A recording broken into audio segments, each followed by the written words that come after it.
يا هلا هلا هلا هلا، ازيكم يا اخواتي؟ عاملين ايه؟ يا رب تكونوا بخير دايما وبصحه وسلامه يا رب. سلسله جديده باذن الله تعالى هتنطلق من النهارده، وهي تقييم الباكجات. هقيم لك كل واحد وهقيم لك ارقامه وهقيم لك اللعيبه من قبل ما تنزل باذن الله، واقول لك تفتح على الباكج ده ولا لا. ويلا بينا. يوم الاثنين الجاي باذن الله يا اخواتي اللعبه هتنزل معانا 3 لعيبه اساطير كلهم احسن من بعض. اول لاعب معانا هو الاسطوره بيرلو في خط الوسط الدفاعي، وهو افضل اوركستريتور شفته في حياتي. تاني واحد معانا وهو ليليان تورام، افضل ديفنسيف فول باك ار بي في اللعبه كلها. ومعانا اخر واحد لاعب جديد واول مره ينزل معانا، وهو ريكاردو فيري. هو لاعب اول مره اعرفه الصراحه، بس ان شاء الله هيطلع قوي لان ارقامه مبشره جدا. ويلا بينا عشان ما نضيعش وقت، يلا نقيمهم، يلا بينا. حبيب قلبي ومعشوق الجماهير، ده اكتر لاعب يا جماعه بحبه في حياتي بعد كريستيانو رونالدو. حرفيا اللاعب ده انا بعشقه، وعشت مع النسخه الليجند يعني عمري كله. يعني بجد كان احلى حاجه لعبت بيها في حياتي، ومتعه متعه متعه متعه متعه متعه. ولو هو وحش هو حلو هو حلو غصب. اول حاجه نركز عليها ان بيرلو بيوصل 106، ودي اقوى نسخه للاعب. من اخر نسخه كانت بتوصل 105. افضل بوستر ليه هو الديولينج، تمام. طبعا انتوا عارفين ان هو الباشا مقفل الركلات الحره. ده بيرلو يعني، انت هو. تعالوا نشوف ارقامه، هي في الاغلب هي اللي هتحكم. ميزه النسخه دي عن النسخه اللي فاتت ان هي سريعه وعندها كيكنج باور وعندها ستامina. اظن كيكنج باور اقل من النسخه اللي فاتت، بس ميزه النسخه دي ان هي اسرع بكتير عن النسخه اللي فاتت. ويعني طبعا مش هنتكلم عن بساطه العم بيرلو متقفلها يعني.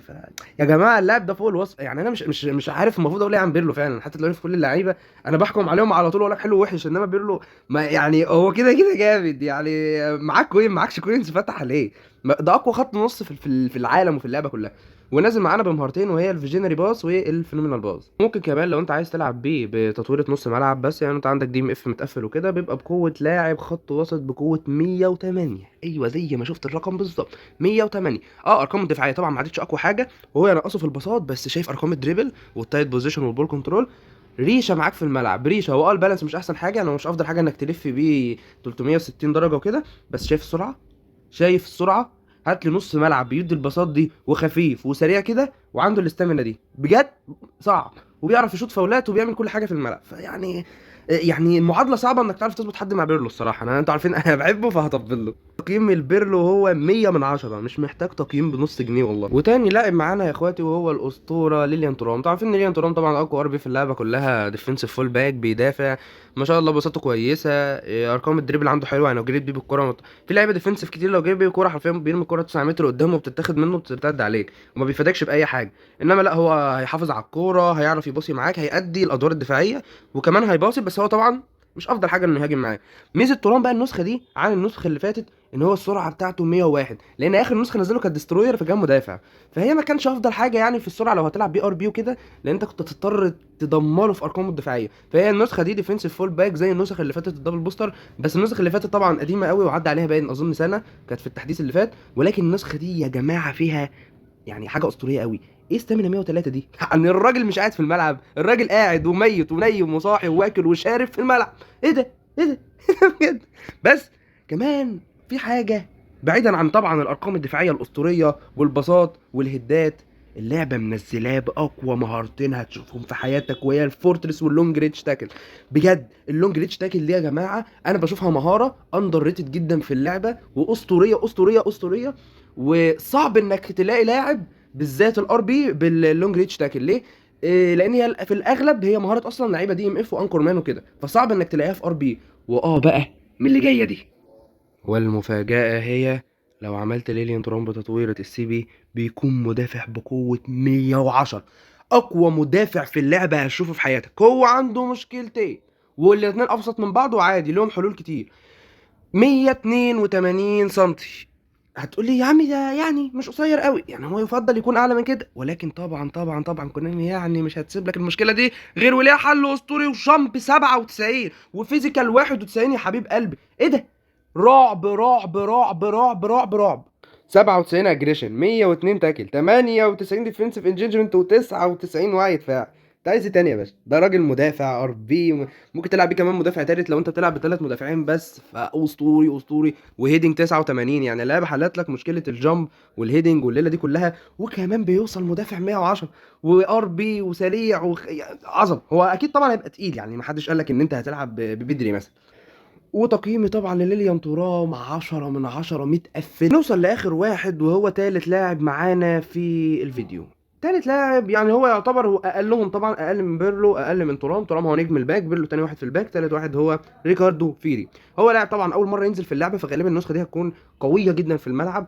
بيلعب باسلوب البيلد اب، وده اسلوب يعني نادر قوي، بيلد اب ونادر قوي. بس عنده مشكله، هو 181 سم، مع اني بحب البيلد اب يكون طويل شويه، لان انا عندي بويو الدستروير، فما بستلطفش ان انا العب باتنين قصيرين في الدفاع بالذات يعني.